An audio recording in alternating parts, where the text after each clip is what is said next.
Let's talk about escalation clauses.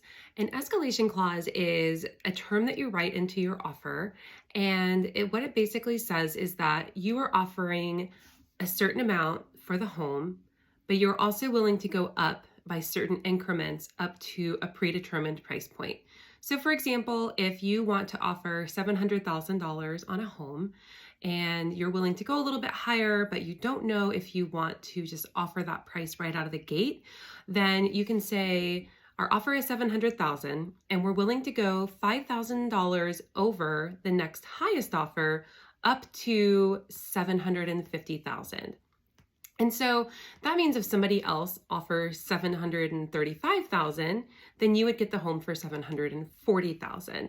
If somebody else offered 751,000, then your escalation clause would be done and you wouldn't get the home. So some agents accept these and some sellers accept them, some don't. So it's not something that we can do with every offer, but it can be a really good way to write a strong offer without having to necessarily go to your max purchase price and get you a home for a pretty good price. And it also makes you just competitive.